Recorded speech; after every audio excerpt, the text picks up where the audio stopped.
5 ବର୍ଷର ନିରୀହ ଛୁଆ ଦୁନିଆକୁ ଠିକ୍ରେ ବୁଝିନି କି ଜାଣିନି। ହେଲେ ତାହା ସହିତ ଏମିତି ଘଟଣା ଘଟିବ କେବେ କେହି ସ୍ୱପ୍ନରେ ଭାବିନଥିବେ ଆଜ୍ଞା।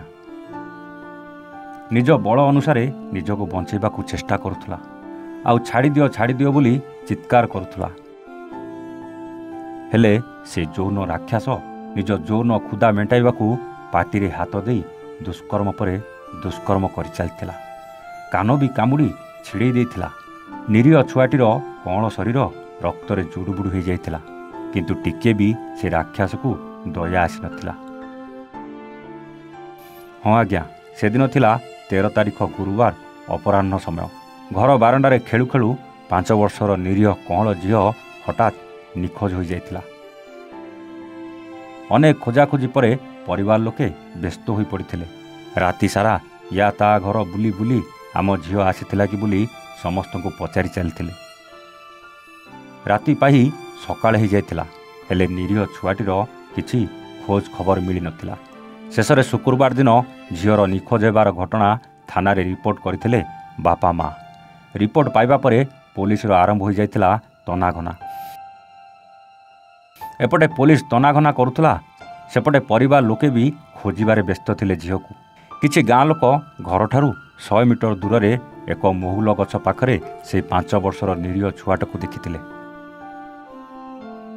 ରକ୍ତ ଜୁଡ଼ୁବୁଡ଼ୁ ଅବସ୍ଥାରେ ପଡ଼ିଥିଲା ନିରୀହ ଛୁଆଟିର ଶରୀର, ଆଉ କାନ ପାଖରୁ ପ୍ରାଇଭେଟ୍ ପାର୍ଟ ପର୍ଯ୍ୟନ୍ତ ଖାଲି ରକ୍ତରେ ଭିସିଥିଲା, ଯାହାକୁ ଦେଖି କାନ୍ଦୁଥିଲେ ପରିବାର ଲୋକେ। ଆଉ ସେପଟେ ପୋଲିସ ତଦନ୍ତ ଜୋରଦାର କରିବା ଆରମ୍ଭ କରିଦେଇଥିଲା। ପ୍ରାଥମିକ ତଦନ୍ତରୁ ଜଣାପଡ଼ିଥିଲା ଏହି ନିରୀହ ଶିଶୁଟିକୁ କେହି ଜଣେ ଦୁଷ୍କର୍ମ କରି ହତ୍ୟା କରିଛି ବୋଲି। ହେଲେ କିଏ ଏହି ନୃଶଂସ? ପୋଲିସ ପାଇଁ ଚ୍ୟାଲେଞ୍ଜ ଥିଲେ ବି ବେଶୀ ସମୟ ପୋଲିସକୁ ଲାଗିନଥିଲା ସେ ଯୌନ ରାକ୍ଷସ ପାଖରେ ପହଞ୍ଚିବାକୁ। ଟିକେ ଭଲ ଭାବରେ ଦେଖିନିଅନ୍ତୁ ଏହି ଯୁବକକୁ। ଇଏ ସେଇ ଯୌନ ରାକ୍ଷସ ବାବୁଲା ଜେନା, ଯାହାକୁ ପୋଲିସ ଗିରଫ କରିଛି। ଆଉ ସିନ୍ ରିକ୍ରିଏସନ୍ କରି ପୋଲିସକୁ ସେ ବିଭତ୍ସ ଘଟଣା ସବୁ ବଖାଣିଛି। ହଁ ଆଜ୍ଞା, ଝିଅ ଚିତ୍କାର କରୁଥିଲା, ତାକୁ ଜୋରରେ କଷ୍ଟ ହେଉଥିଲା, ହେଲେ ନୃଶଂସ ତା ପାଟିକୁ ଜାବୁଡ଼ି ଧରି ନିଜ ଯୌନ କ୍ଷୁଧା ମେଣ୍ଟାଇବାରେ ବ୍ୟସ୍ତ ଥିଲା।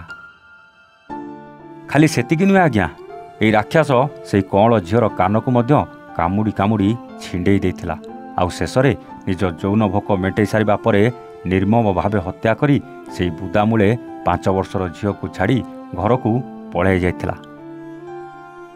କିନ୍ତୁ ପୋଲିସକୁ ବାବୁଲା ଉପରେ ସେତେବେଳେ ସନ୍ଦେହ ହୋଇଥିଲା ଯେତେବେଳେ ବାବୁଲା ଘରେ ରକ୍ତ ପଡ଼ିବାର ଦେଖିଥିଲା।